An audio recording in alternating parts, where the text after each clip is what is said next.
کہ نحن اقرب الیہ من حبل الورید، کہ جس بزرگ کو، جس قبر کو، جس مزار کو تو اپنا حاجت روا سمجھ رہے نا، یاد رکھ میں ان سب سے زیادہ تیرے قریب ہوں، اتنا قریب ہوں، اقرب الیہ من حبل الورید، تیری شاہ رگ اتنی تیرے قریب نہیں ہے جتنا تیرے رب قریب ہے، جتنا تیرے نزدیک تیرا رب کیا ہے، قریب ہے۔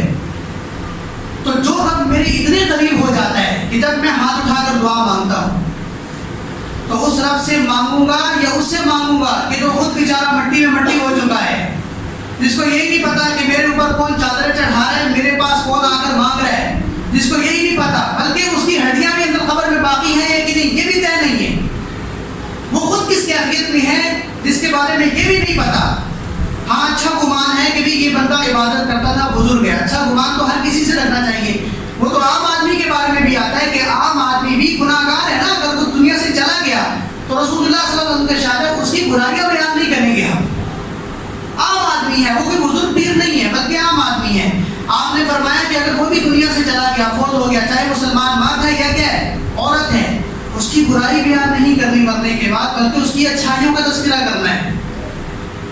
حدیث میں آتا ہے نا، ایک جنازہ جا رہا تھا تو اس کی لوگوں نے برائیاں بیان کرنا شروع کر دی، تو آپ نے فرمایا واجبت۔ پھر ایک جنازہ گیا، لوگوں نے اس کی اچھائیاں بیان کرنا شروع کر دی، آپ نے فرمایا واجبت۔ صحابہ نے پوچھا یا رسول اللہ پہلی بات بھی واجبت کی ہے، دوسری بات بھی واجبت کہا، تو کیا چیز واجب ہوئی ہے؟ واجبت کا مطلب کیا ہوتا ہے؟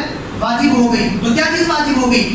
آپ نے فرمایا پہلا جو جنازہ گیا نا، آپ نے ان کی برائیاں بیان کی ہیں، اس پر جہنم واجب ہو گئی ہے، کہ مخلوق اس کے بارے میں گواہ بن گئی ہے کہ یہ انسان کیا تھا، برا تھا۔